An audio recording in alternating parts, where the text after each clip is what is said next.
Hey there friends, how is it going? My name is Rabbit, and welcome to episode number 50 of Let's Play Brave Fencer Musashi. So, as I had mentioned when we parted ways in our previous episode, this entire video is going to be dedicated to the action figures that we have acquired so far.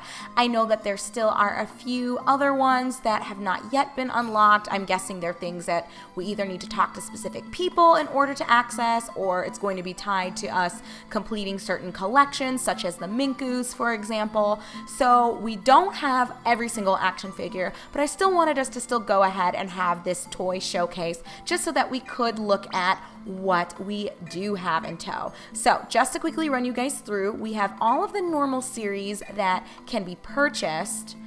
And in addition to that, we did get 2 of the specials. I'm not really sure what is tied to unlocking Filet. I'm guessing maybe it has something to do with the fact that we found all of the castle people, I would guess, maybe. And then for Kajiro, we ended up getting that action figure once we had spoken to Mr. Lacter, and essentially the assumption that we can draw from that conversation is that Mrs. Lacter did pass away, but she wanted to leave us with a nice little parting gift in remembrance of her. So very sad stuff, but I am appreciative of her thinking about us even in her final moments. But alright, let's just go ahead and dive into Series 1, and we'll just sort of go through each of the action figures that correspond with their respective category. I have no idea how long this is going to take, but let's just give it a whirl. So, starting with Musashi, it's 2 types of action moves, a collector's item, Lumina and Fusion included. I should also note that I did save prior to coming over here, so I'll likely just reload because I don't know if I want to keep this tied to our save. Not that it's ultimately going to matter, but you'll see what I'm referring to here in just a moment. But when you open the toy, it's like always open. That's how you essentially play with it, because right now if you play with it, you are limited to only rotating a box with a figurine trapped inside, and that is no fun. So I just want to throw that out there in case in future videos, well, assuming that we have future videos, I have no idea how close we are to the game's conclusion. I'm going to guess we're rapidly drawing to that point. But either way, I just wanted to throw that out there because if in the future you see that the toys are rewrapped, just want you to know I'm probably going to reload, not going to leave it like this because I don't really want my toys open, and I don't think it makes a difference. So, disclaimer and qualifier thrown out there. Now let's go ahead and open Musashi, and we'll see what we can do and how we can actually interact with the toy. So we can get an explanation by pressing the O button. So Musashi, a young fencer summoned to save all-you-can-eat kingdom. And if we hit the X button, that's action 2. Box button is action 1. So that's kind of cool, but that's really all you can do with the toys. So do you guys kind of see why I think it's maybe better to just leave them in the box? It looks a little neater than having them open, but for the sake of us just taking a look, here we go. I still think Missed Opportunity Square, y'all should have totally released some of these toys. Maybe not all of them, that might have been a bit obnoxious, but I, for one, would have bought a Musashi action figure. Okay, so let's open the next one. Oh my gosh, you guys. Too busy talking about toys and not reading the descriptions, even though we've gone through them before. But B-Plant is a poking action figure, 2 sphere bats included. All right, now let's hop into this screen and open her up. And we will, of course, start with an explanation. So again, a part of Series 1, the B-Plant, a mutant plant living in the surroundings of all you can eat. Okay, let's start with action number 1. I guess I can get rid of the explanation there. Just does like a little poking move, so nothing too special. And then with the X button, we get action 2, which just shows the little bats floating around. So kind of cute, not too spectacular, but you know, what you gonna do. So number 3 is Soldier 1. Quick action figure, a collector's item, sword and rod included. That sounds a little nasty, but we're gonna work with it. So let's open him up. An explanation says for Soldier number 1, Thirstquencher's Bincholoid fencing skills are 3rd rate. Oh, that's a little fucked up. And I just noticed he kind of looks like a pig. I don't know why I didn't really see that before. But action 1 and action 2, almost look the same. There's a little bit more hip movement going on with the X action. Okay, nothing too grand, but moving on to soldier number 2. Quick action figure, a collector's item, rifle and cartridge included. I would guess that I didn't see the shape of their faces. I think they had helmets on or masks, correct? So Series 1, Soldier 2, Thirstquencher's Bincholoid, aim is second rate. So Action 2, he does a little, again, a little bit of hip motions going on there. And Action 1 with our box button is just a standard boom, boom, boom, pew, pew, pew attack. So we'll go on to my personal favorite, Rootrick, laughs, talks, cape included. I'm a little sad we didn't really mess around with Rootrick much after the beginning of the game in that infamous race at Twin Peak Mountain. But okay, explanation for Rootrick. He's the second lieutenant of the Thirstquencher Empire. And Action 2 had to open with that X button. Is him saying, best phrase in the game. Amazing.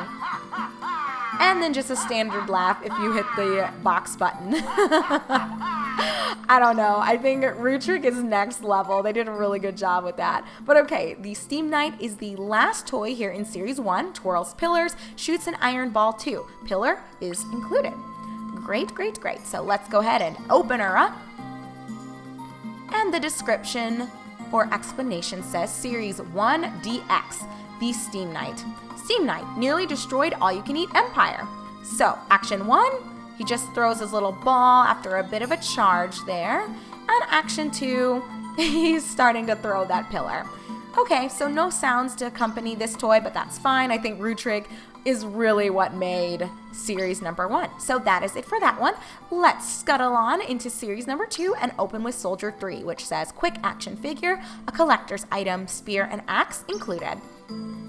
I like that they took the time to actually give you descriptions for everything too, and they put them into series that correspond to chapters.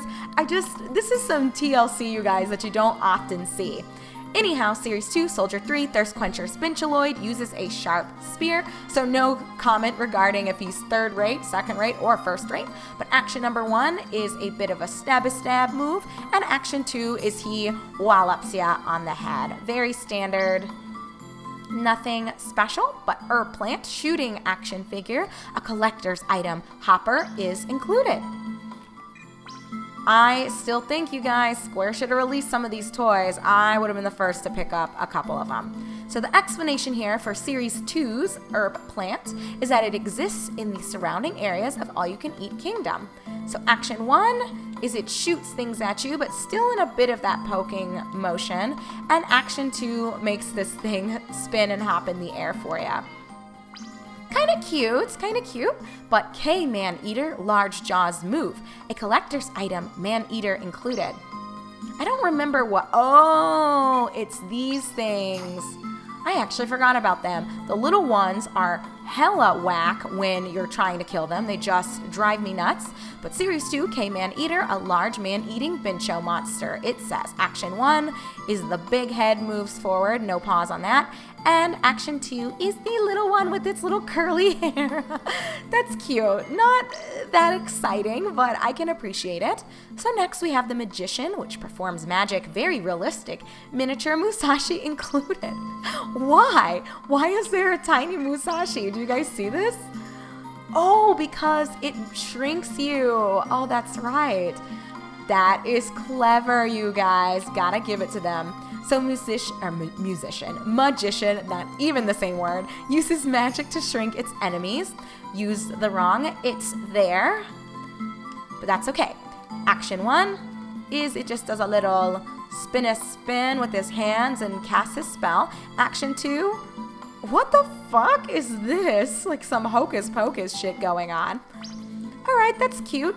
I think they should have made the miniature Musashi do something though. But Sleepy crumbles into pieces with the touch of a button, a collector's item. I don't know what this is. Oh, one of the fucking mushrooms. I hate these things. They're so annoying. Well, I don't think the sleeping ones are as bad as the ones that poison you, but I digress. A mushroom that gives off sleeping powder. Action 1, he lunges forward after curling his back there a bit. And then action 2, he splits open. Oh, I like that. I like that. I don't know why, but that one was pretty cool. Okay, Scorpion is the end of Series 2. Howling action figure, a collector's item, boulders, and bombs both are included here. So let's open her up. You know, I don't actually remember the design of Scorpion, so this is kind of cool, coming back full circle to where we were ages and ages ago, you guys. But let's bring up the explanation for Scorpion, Series 2 DX, the Crest Guardian that protects the Earth Scroll. So action. Oh, he actually roars! I like that. And action 2, he smacks his tail, and I think the left one's a bomb, and the right piece is a boulder. That's so cool. I can't wait to see the dragon. That one is going to be wild. But we've got a little bit before we get there, so let's hop into series number 3, which starts with the R-Vanbee, grabs and attacks. Wisp and Lone Mist both are included. So you guys already know we're going to open and start with our explanation here.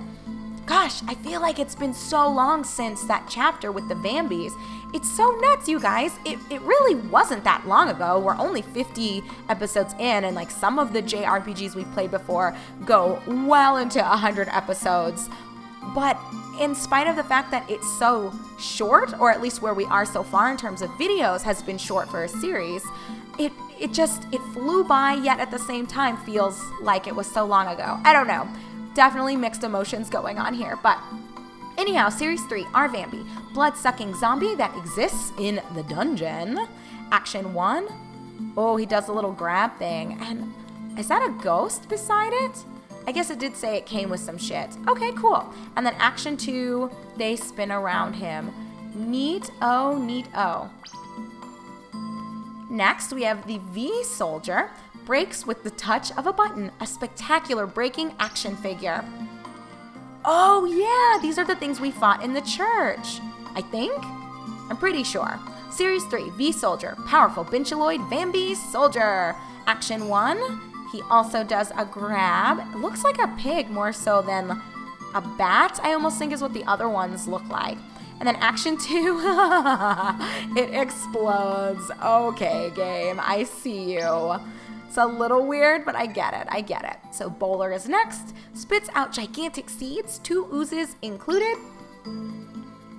Open, sesame, and explanation, holler at me. Seriously, Bowler, a plant which grows in the dungeon beneath the village. Oh, action 2 does the spin of the goops that are around it, and action 1 throws the bowling ball. Oh, so cool. That's another one that I think would have legitimately made a fun toy in real life. So Cure Worm, I don't know why I always say worm like that. Worm. It's Worm Rabbit. Flexible action figure, Bee Eater, and Lamp Bat included. Worm. My goodness, you guys. Well, what does the explanation say? Series 3 Cure Worm, a mutant worm which carries anti-venom. Yes, that has been incredibly useful. Definitely done some backtracking in order to have that in my assimilated queue. And action 2 makes the little curly Q thing hop and the bat spin around. I like that one too. That would have been fun to play with. And Bubbles, shooting action figure, a collector's item, Bincholoid gun included. I wouldn't be surprised if she also has something that she says, I would guess. But alright, explanation first. Series 3, Bubbles, beautiful first lieutenant of the Thirstquencher Empire. So action 1. How dare you? How dare you? And action 2. Get him, boy! Oh, that's what she said back when she sicked the Vanbee soldiers on us in the church. Get him, boy! I like it. Again, I think Bubbles would have been a great action figure for Square to have sold to you. So maybe in the future if we see a remaster, y'all. I'm still crossing my fingers and toes for that one. So punching action figure, flames included for our keeper, the Relic Keeper. It's been a minute for you too, friend. And the description says, for Series 3DX, our Keeper, the Relic Keeper, protects the water scroll in the dungeon. Action 1, he does a smack, almost like he's banging a conga drum. And action 2, his little flame just sort of rotates over his head. Cute, but he doesn't make any noise. I guess it didn't really talk, did it?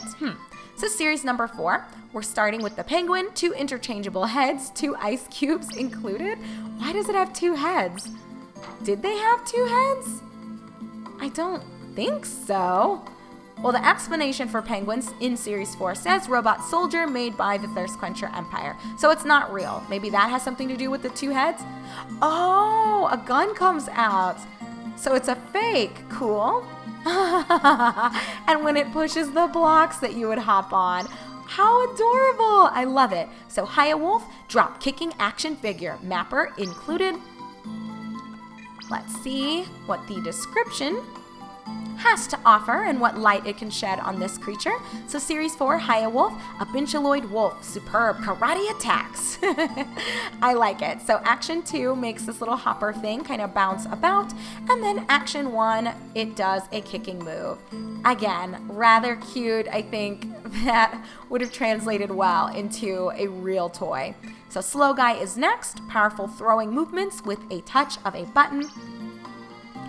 Open her up. I don't remember this thing. Oh, yes I do, yes I do. This was the thing that threw us on top of one of the ledges. So Slow Guy here in Series 4, a Bincholoid Abominable Snowman. Okay, Action 1, he does the lifting motion. And Action 2, he just wiggles around. I don't think we saw it do too much, so I guess they were limited as to what animations they could really assign to this thing. So S-Golem is next, intensely explosive, superb falling action, 1 copycat is included. So this is the thing that I did backtrack to uncover. I showed you guys that little, I guess I probably I will black it out or sepia tone it. I don't know, but I did the little, like in the past kind of video when I ran back to get this. Anyway, I digress once more. S-Golem Series 4, Thirstquencher's Guard will squash enemies.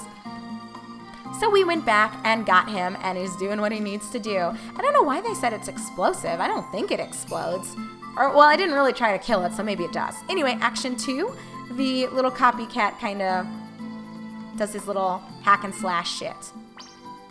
I like it. I love it. Don't necessarily want some more of it. Ginger L, 2 types of action moves, attractive kicking motion, fencing action figure. We didn't really have any negative interactions with Ginger L, so I wonder if fighting her will be next. But we also didn't fight Ben or Ed. So I don't know, maybe a series of battles will be awaiting us once it is Sky Day and we trigger that sky scroll. Or not the scroll, the sky crest. Anyway, Series 4, Ginger E, Captain of the Thirstquencher Empire, Bubbles, elder sister. What? What? Why would she say what while she's chopping? And she has got some titties, you guys. Action 2. Well, I hope so, darling. Well, I hope so, darling. That's cute. I think Bubbles' toy is better. No offense, Ginger E. I think you're cuter, but Bubbles' toy has got it going on. So F-Dragon is the end of Series 4. Flexible action figure, growls with the touch of a button. Oh, interesting. I was thinking to myself, maybe I should have said it out loud. How are they going to make a toy for this? It was pretty detailed with its design. Well, the explanation says Series 4DX, F-Dragon. So the Frost Dragon protects the Fire Scroll in Frozen Palace. Action number 1. Okay, cool. And action number 2. Oh, just a little flick of the tail. Nothing too fancy there. All right, friends. Well, that brings us to the end of Series 4. So let's hop on into Series 5 and open with the Giants. Get it? Like giants, but a giant ant? That's pretty funny. Lifelike needle ant included. I love it. Just the jokes, y'all. I can dig it. I can dig it. So the explanation offers Series 5 Giant Bincholoid mutants. So Action 1, the purple one wiggles. Action 2, the red one wiggles. Pretty boring, but whatever. It's the the first creature that you can get here for Series 5. Toadstool is next. Breaks into 2 with the touch of a button, a collector's item. I think this is the poison one, and it appears that is correct. So the explanation says, Series 5 Toadstool, poisonous mushroom living in Grillin Mine. Very obnoxious creature, I have to add. So same thing we saw with the other Toadstool with Action 1, it just lunges forward, and then Action 2 is the split. So nothing novel here, they just reuse the animations from the other toy, but I guess it fits, it's not like they did anything. So, number 3 is Ed and Ben here in Series 5. Both Ed and Ben, Ed's special Kai Cannon and Ben's propeller moves. We haven't fought them yet, so kind of a spoiler with what mechanics we might see ourselves dealing with when it comes time to fight them. But the explanation says, Series 5, Ed and Ben, members of Leader's Force, both think they are the boss. Wow, they even added the stutter. They are so wrong for that. And Action 2. That's cool. Okay, so we kind of know what to expect then. I am not sure if we'll fight them individually or if it'll be kind of a 2-on-1 bit of action we'll have going on. No pause again. So Topo is next. Dancing action figure, music and speakers included. And again, I don't know what that's all about. You would think they would have given her some shape-shifting thing ability or spell, but how would that translate for an actual, and why did the music stop? Okay, I'm a little nervous about this, but I guess like the shape-shifting wouldn't work in terms of a toy. Anyway, Series 5 Topo, leader of Leader's Force, question mark, nasty personality. Well, she's kind of cute. Again, is this going to be a spoiler where she's going to sing to us next time we run into her? Anyway, Action 1. Dance or die. Okay, and then Action 2. What the fuck? Guys, what? I don't know. Dance or die. I don't know how to feel about this, so we're just gonna move on to Capricola. Aiming action figure, beloved gun and cape included. Beloved, I don't know if I'd go that far. But alright, Capricola, show us your moves. Series 5, Cole Capri, Thirstquencher's Colonel, promoted early in his career. We've seen how that goes for people when they get promoted too early. So just a grunt with Action 1, and him raising his gun up. Action 2, almost the same thing. It's a little lackluster compared to Topo, dance or die, I mean, holy shit. So Queen Ant is last for Series 5. Move its scythe arms with the touch of a button, larvae included. Let's open. Ugh, this thing was so nasty. And certainly, I would say the worst boss fight that we've encountered thus far. Series 5 DX Queen Ant. Queen Ant, the crest guardian that protects the wind scroll. Action 1, just does a little slice. And then Action 2. Oh, it's little babies kind of hopping about on its butt and the wings flap. Okay. We only have 2 left here in special because that's kind of all we have so far, but maybe we'll uncover 1 or 2 more before the end of this Let's Play. Maybe not, and I'm not intending to go back through and do any, again, quote, post-game, unquote, just because, you know what? Semi-blind run, not going to look up and try to 100% everything. I feel like we did a pretty good job for not looking anything up. Like I got all of the castle folks without looking anything up, and we got all of the techniques. I feel we did a pretty good job. So even if we don't find all the Minkus, which I would guess that's going to be one, maybe a Minku, then another one might be John and Leno. And then I don't know about these other 2. I have no idea. Okay, Filet. Speaking action figure, Bincholoid included. Oh, that makes sense because she summons heroes with the Bincholoid. Okay. For a second there, I was like, why are they including this with her? But special, Filet. Princess of All You Can Eat, kidnapped by Thirstquencher. Yeah, more than once. But she is adorable. Action 1. Also, I didn't mention this back when we initially ran into Topo posing as Filet, but if you guys go back and rewatch that, or maybe you noticed at the time, but Topo tried to imitate Philae's voice when we first found her in the steam plant, and she was like, "Oh, Musashi, what are you doing here?" It was pretty cute. I thought that was funny. Okay, action 2. Use Lumina. Use Lumina. Okay, neat.